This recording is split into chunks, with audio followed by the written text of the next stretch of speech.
Oke, teman-teman guru hebat SMKN 1 Tabanan, izinkan saya hari ini menyampaikan materi diseminasi kompetensi sosial emosional sebagai seorang guru penggerak. Ini special request dari Bunda Maya ya, Ibu Wayan Arningsih selaku Wakakurikulum untuk mengisi jeda waktu yang beberapa hari aja menjelang pembelajaran aktif di hari Senin.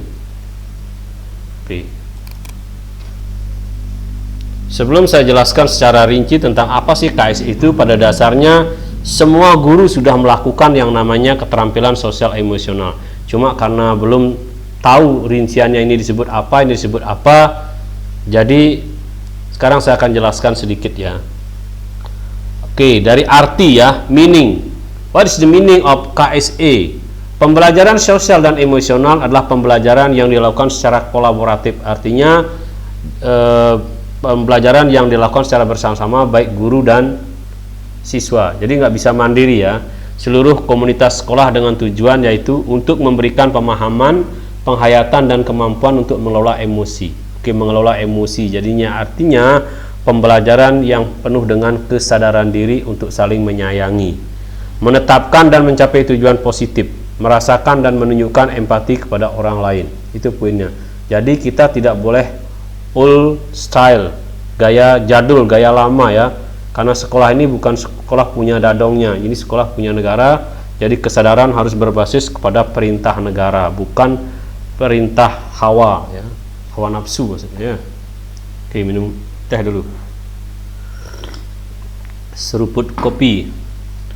Oke, lanjut.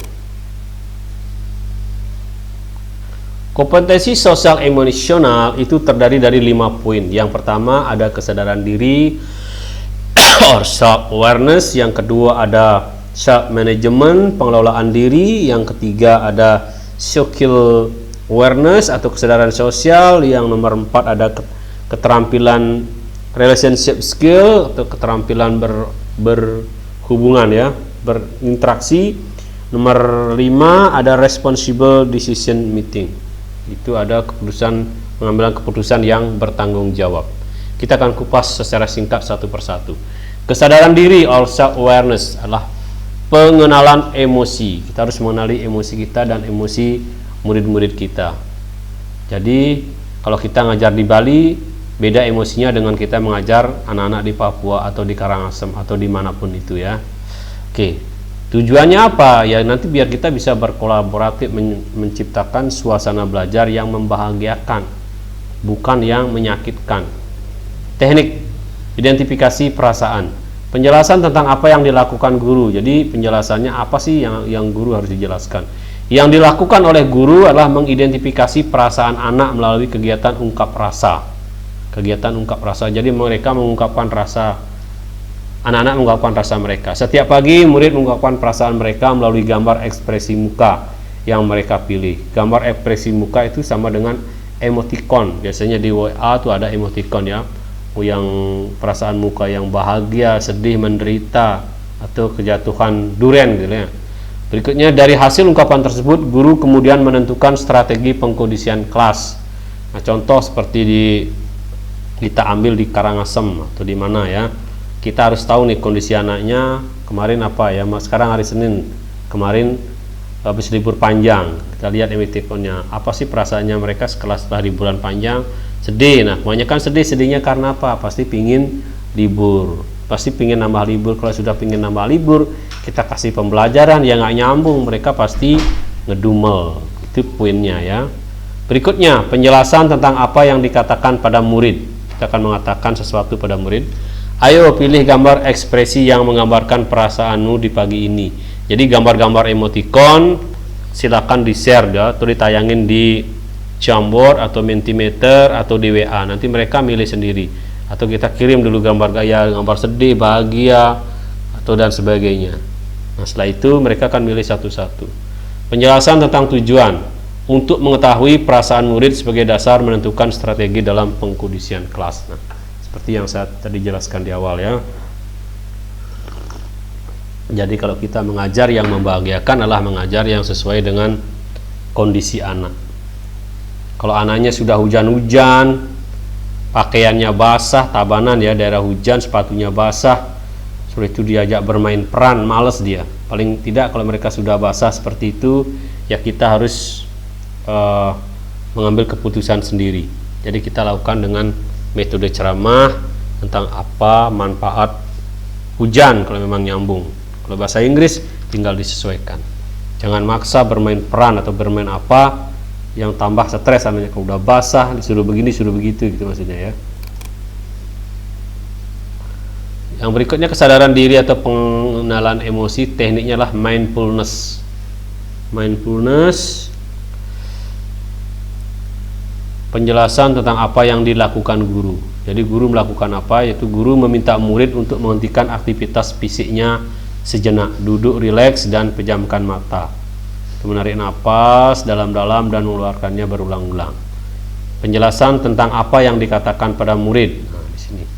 Jadi guru menjelaskan dengan bahasa, ucapkanlah dalam hatimu segala rasa syukur bahwa aku adalah makhluk ciptaanmu dan terima kasih atas napas yang telah dianugerahkan. Itu penjelasan kalimat yang harus disampaikan pada anak-anak. Penjelasan dari tujuannya adalah pembiasaan anak untuk selalu bersyukur. Nomor 2, KSI yang nomor 2 itu adalah pengelolaan diri atau mengelola emosi. Mengelola emosi biar fokus. Nomor 1 adalah teknik, yaitu bernapas dengan kesadaran penuh. Emangnya kalau nggak sadar nggak napas gitu ya, bingung ya. Oke. Nomor 2, penjelasan tentang apa yang dilakukan guru. Jadi guru menjelaskan sesuatu kepada muridnya dengan meminta murid untuk berhenti melakukan kegiatan apapun. Jadi kalau ada pelajaran rumus sin cos tangan itu harus berhenti. Nggak boleh lagi rumus-rumus, karena semakin dirumuskan terjerumus dia. Makanya perlu pengelolaan diri, mengelola emosi yang fokus, itu yaitu dengan duduk dengan kondisi senyaman mungkin dan menarik napas dalam-dalam dan kemudian melepaskannya perlahan-lahan. Hal tersebut dilakukan sebanyak 7 kali. Posisi tangan di atas perut, tangan yang lain di dada. Meminta murid memperhatikan perut yang naik turun saat udara masuk dan keluar. Setelah selesai, meminta murid untuk merefleksikan pengalaman mereka terhadap tubuh, pikiran, dan perasaan mereka setelah kegiatan ini. Artinya apa? Kalau ada pelajaran bahasa Inggris, pelajaran matematik di jam-jam terakhir, ini KS ini sangat penting. Ya, kenapa sangat penting? Karena ini untuk melepaskan kepenatan ya, apalagi ditambah dengan ice breaking. Jadi anak harus hilang kiapnya. Oke, penjelasan tentang apa yang dikatakan pada murid. Oke, inilah step-step yang harus kita instruksikan kepada murid-murid kita. Yang pertama, carilah posisi paling nyaman atau duduk di atas kursi dengan bahu dan leher menyandar di kursi. Yang kedua, tutuplah mata dan tarik napas melalui hidung sampai hitungan kelima. Lalu pada hitungan ke-6 sampai 10 hembuskan napas lewat mulut secara perlahan. Berikutnya, saat menarik napas, katakanlah dalam diri, aku anak yang bahagia dan percaya diri. Berikutnya, saat menghembuskan napas, katakanlah dalam diri, Tuhan yang maha baik selalu bersamaku. Berikutnya, ceritakanlah apa yang kamu rasakan setelah kegiatan tersebut. Nah, setelah kita melakukan mindfulness atau teknik stop ya, kita berhenti sejenak, mungkin tekniknya selama 10 menit ya. 10 menit kita ajak anak healing sebentar, tenang, rileks, santai, apa yang mereka rasakan. Bapak Ibu bisa nanya satu persatu. Kalau memang apa yang dirasakan anak itu berdampak positif terhadap kondisinya, ya setiap pertemuan kita harus melakukan kegiatan ini. Karena apa? Karena dari guru 1, guru 2, kalau tidak ada healing, anak pasti akan stres. Karena pendidikan di Indonesia adalah pendidikan yang memaksa. Sudah tahu tidak disukai pelajarannya, masih juga dipaksa untuk belajar. Ini judulnya merdeka, tapi mereka masih tersiksa ya. Nomor 4, penjelasan tentang tujuan. Mengurangi kecemasan dan kelelahan berpikir. Jadi tujuan dari teknik healing atau stop ini adalah mengurangi kecemasan. Karena setiap orang kalau sudah nggak suka belajar, dia pasti cemas, apalagi nggak bawa PR, gurunya tegang, pasti cemas. Nah, kalau kelelahan berpikir, karena mereka belajar dari pagi itu banyak mapel, apalagi habis olahraga keliling lapangan, capek ya, itu nggak bawa uang, pasti lelah fisik, lelah pikiran juga. sehingga murid lebih tenang, fokus dan konsentrasi dalam belajar, serta diharapkan mereka dapat mengelola emosi dengan baik. Ini yang namanya dengan KSE ya. Oke, kita lanjut.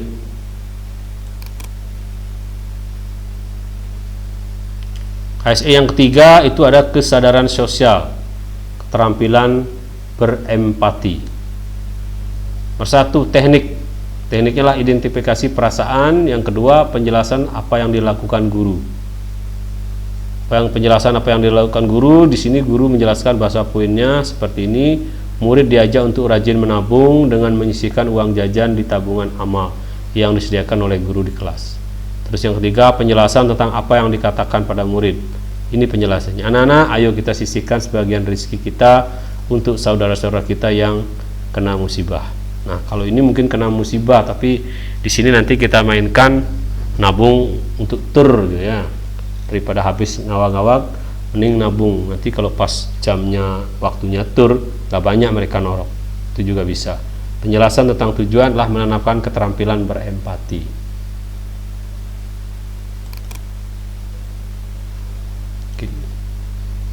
Masih di kesadaran sosial, keterampilan berempati, yang nomor satu, tekniknya adalah kegiatan role play aktif ya. Nomor dua, penjelasan tentang apa yang dilakukan guru. Oke. Salah satu murid dipersilakan maju ke depan kelas untuk menceritakan pengalaman singkat saat berangkat ke sekolah. Setiap murid diajarkan untuk mendengarkan cerita temannya dan berusaha tidak menginterupsi saat temannya sedang berbicara, mengajak murid untuk merefleksikan apa yang dirasakan saat bercerita maupun saat jadi pendengar. Ini role play aktif. Artinya begini, setiap orang pasti punya tersendiri saat berangkat ke sekolah. Nah, itu dari awal bangun, apalagi kalau dulu ada aturan kepang 10. Bayangkan bagaimana beratnya melakukan kegiatan pengkepangan 10 rambut. Nah, di sana mereka akan cerita sering telat, macet lagi. Nah, seandainya Anda di posisi itu, bagaimana perasaan Anda? Seandainya Bapak Ibu ada di posisi itu, bagaimana ribetnya seorang siswa harus rambutnya dikepang 10, bangun telat. Nah, di sana ada pembelajaran harus kita analisa. Itu maksudnya. Oke, penjelasan tentang apa yang dikatakan pada murid. Ini step yang pertama. Ayo anak-anak, ceritakan pengalaman kalian tadi saat berangkat ke sekolah. Yang kedua, silakan maju ke depan yang ingin menceritakan pengalamannya. Terus berikutnya, tolong teman lain menyimak dengan baik ya, agar dapat menanggapi cerita teman kalian setelah selesai bercerita. Berikutnya, bagaimana perasaan kalian jika hal itu kalian alami. Nomor 4. Nah, bagaimana perasaan kalian jika hal itu kalian alami. Ini bisa juga feedback ya. Makanya disebut dengan aktif. Nomor 4, penjelasan tentang tujuan. Dengan saling bercerita dan bertukar pengalaman, murid diharapkan terbiasa menumbuhkan empati yang meliputi berpikir, merasa, bahkan reaksi fisik yang dilakukan pada orang lain seolah-olah mereka merasakan hal yang sama.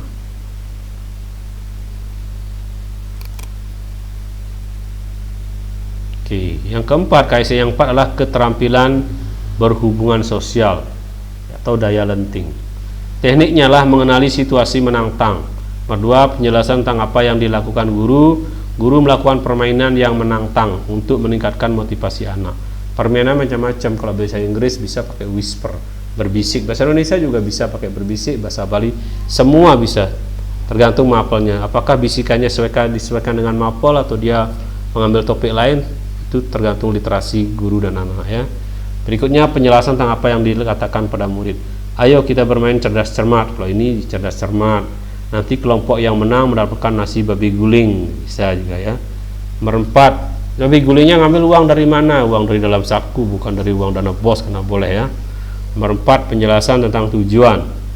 Meningkatkan motivasi belajar anak, meningkatkan kemampuan bekerja sama dengan teman. Anak dipersiapkan agar siap untuk menghadapi tantangan di masa yang akan datang.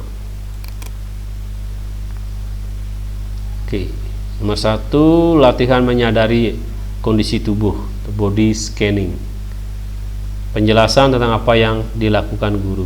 Guru minta murid untuk mengangkat salah satu tangan, lalu memperhatikan tangan kanan tersebut, tarik nafas mendalam, amati tangan kanan tersebut, untuk merasakan apa yang terasa. Siswa disuruh mendeteksi apa yang dirasakan, tapi sampaikan kepada murid untuk tidak memikirkannya berganti untuk beberapa saat untuk bagian tubuh yang lain. Ini cuma ngangkat tangan ya. Dari angkat tangan setiap orang pasti punya daya lenting atau body scanning yang berbeda-beda. Dia cuma bisa tahan 1 menit, 2 menit, kalau 1 menit ya mereka analisis sendiri. Kenapa ya? Nanti bisa search di Google. Tangan tidak bisa ngangkat tangan lebih dari 1 menit, nanti pasti dijawab. Akhirnya nanti dia bisa merefleksikan diri apa yang harus mereka lakukan. Penjelasan tentang apa yang dikatakan pada murid. Yang pertama, coba angkat tangan kanan kalian. Perhatikan tangan kanan kalian tersebut. Tarik nafas dalam-dalam, perhatikan tangan kanan kalian, apa yang kalian rasakan. Oke, berita berikutnya, lalu angkat tangan kiri kalian. Tarik nafas kalian, perhatikan tangan kiri masing-masing, apa yang kalian rasakan. Jadi tangannya kanan dan kiri diangkat bergiliran dan dianalisis ya. Nomor 4, penjelasan tentang tujuan adalah untuk mengenali dan menyadari kondisi tubuh masing-masing. Oke. Nomor 5 yang terakhir, pengambilan keputusan yang bertanggung jawab. Tekniklah mengenali situasi menantang. Penjelasan tentang apa yang dilakukan guru, itulah penjelasannya, meminta murid untuk menyampaikan situasi-situasi menantang yang terpikirkan oleh mereka. Kemudian siswa yang lain menanggapi permasalahan tersebut. Kemudian diminta untuk menyampaikan ide-ide mengenai strategi apa yang akan dilakukan untuk situasi-situasi yang disampaikan oleh temannya. Murid juga dapat menyebutkan alasan ide strategi yang mereka sampaikan. Nomor 3, penjelasan tentang apa yang disampaikan kepada murid. Oke, nomor 1, ayo ceritakan suasana menantang apa yang kalian sudah alami. Ini sudah alami, past tense ya. Berikutnya, berikan tanggapan dari cerita temanmu. Berikutnya, jelaskan alasanmu menyampaikan ide tersebut. Ini literasi komunikasinya sangat bagus ya. Jadi aktif. Jadi kalau ada yang bercerita, itu cerita pakai past tense kalau di bahasa Inggris ya, menceritakan kejadian yang sudah lampau. Dia pergi kemana, pacaran atau gimana, nanti pasti juga ada hal-hal menarik yang bisa ditanyakan. Contoh, dia pergi ke Jogja, temannya nggak tahu Jogja, ditanya bener nggak Jogja keren gitu ya. Berikutnya, penjelasan tentang tujuan. Siswa dapat mengambil keputusan yang tepat dari permasalahan yang ada. Oke, teman-teman guru hebat SMKN 1 Tabanan, demikianlah penjelasan singkat saya kali ini, dan di sesi workshop nanti Bapak Ibu bisa bertanya lebih detail tentang aplikasi aktif di kelas dalam penerapan kompetensi sosial emosional. Thanks for watching and bye.